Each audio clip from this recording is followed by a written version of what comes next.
As a podcaster, what are you going to do if you can't get into your studio? For example, when you're traveling, do you want your show to suffer? I know that I don't, and today I'm going to share what I use when I want to make sure that I'm still producing a quality show. What's happening, podcasters? This is 1000 Podcasters, and I'm Brian Ensminger. I'm a podcaster and a podcast editor, and I want to see you be successful with your podcast.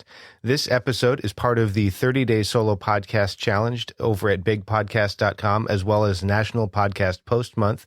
We just have a couple of days left for this challenge, and you'll find links to both of those resources in the episode notes.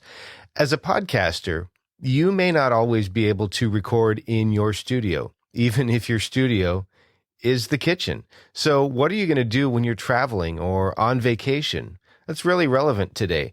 You can think about skipping episodes. You can work ahead and pre-schedule stuff. Or, depending on the type of show you have, you may need to plan for recording while you're out. And this can impact not only when you're traveling, but also if you need to do some kind of recording that is remote. And I'm doing this right now. This is actually impacting me right now. I've made no secret about this show that I sometimes have to record on the go, and this is no exception. My family and I right now are with my wife's parents for Thanksgiving, and I'm in the middle of this challenge. I've got like 2 or 3 days left, and I don't want to skip a day. I want to go ahead and deliver on this because I think this particular challenge is valuable. So today, I'm recording with my mobile rig, and I'm also working on some things besides just recording to be a great host. And I'm going to share some of those with you today, because I think they're going to be valuable for you as well.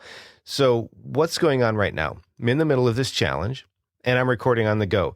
A lot of times when I record on the go, for example, if I record in my car at lunch, I will record on my phone, and then later when I get home and have some time, I will do the editing. So I will record using the microphone that I'm using right now. It's the Shure MV88. I've actually got a link for all of this stuff in the episode notes. And as it turns out, this microphone is on sale today. I'm recording this on Thanksgiving 2019, Thanksgiving in the U.S. Canada's Thanksgiving is already over, but this is actually on sale for $50 off. So if you're interested in getting this mic, it's a good time to do that. Link in the episode notes. That is an affiliate link, so I will get a small commission.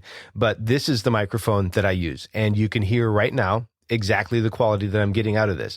Normally, I will record with this microphone sitting in my car, and I will record into the Hindenburg Field Recorder, which is an app that Hindenburg has made available for recording. And I use that because then I'm able to use the same app to then transfer the files to Hindenburg Journalist Pro, which is what I use to edit and sweeten the audio on my computer. And I will publish that directly from there to Libsyn and do all of the other things that happen with publishing.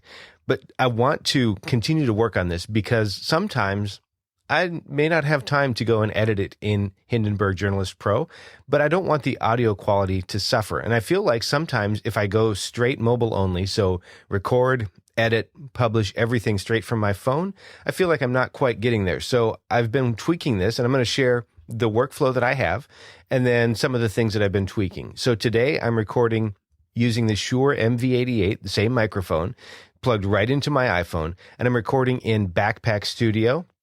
This is a great app, and it's got one of the reasons I use this for recording instead of some of the other apps that are available is because it also has a soundboard built in. So as I'm talking, I can hit the sound effects that I use for the intro and the outro, and it will automatically bake those into the audio. So I don't have to go back and add those later. So that's why I'm using this. When I'm done recording, I'm going to send this over to Ferrite Recording Studio, which is what I'll use for editing.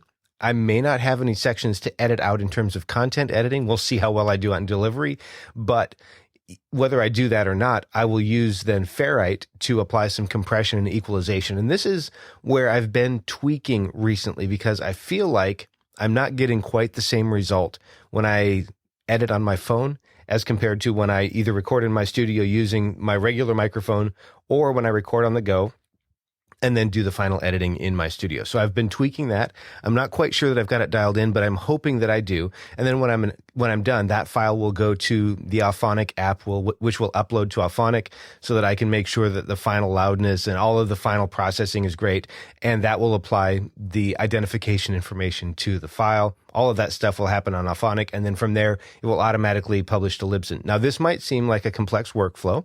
It might be a little bit more complex than it has to be, but I'm working on it. I'm still trying to get this one dialed in because I want only the complexity that is needed to give the result that I want. And the result that I want is I want this rig to sound as good as, or as close to as good as what I can do straight out of the studio. So that's what I'm working on. And I've got more to come after this. When I'm done with that, when I've got the audio quality nailed down and I'm happy with that, I've still got some workflow work to do, because publishing from my phone only to WordPress and to Libsyn and stuff like that, there's still some challenges I'm facing. So today will not be a totally mobile only experience for me, because when I'm done and I get everything published and check the audio quality, make sure I'm happy with it, I'm still going to use my computer for some of the content publishing portions. So the episode notes, I'm going to use my computer for those, because I don't feel like I've got that quite down. But I think it's worthwhile because I think that I'm getting better. I feel like I'm in the process of getting better as an editor and also as a host. I'm delivering this show every day. I'm on, what is this, to the 27th, the 28th. I'm on 28 days of a 30-day challenge.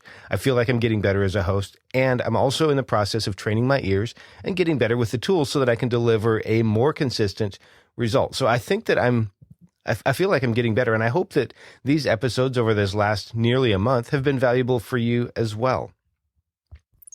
What about you, though? What are you working on now? What's either keeping you up at night because you're trying to get it figured out, or what's exciting you about your podcast? I'd love to hear from you. Hit me up on Twitter. I'm at Top Tier Audio. There's a link for that in the episode notes.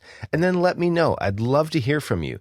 And if you want to connect with me personally, you'll find me at toptieraudio.com. That's where you'll find links to my social profile, including Twitter and Facebook. You'll find ways to connect with me if you'd like to send me an email, if you'd like to set up a consultation, if you'd like to talk to me about editing your show, getting your show launched, or if you've just got some general questions. All of that is at toptieraudio.com. Thanks so much for listening. Now go out there and make a great podcast.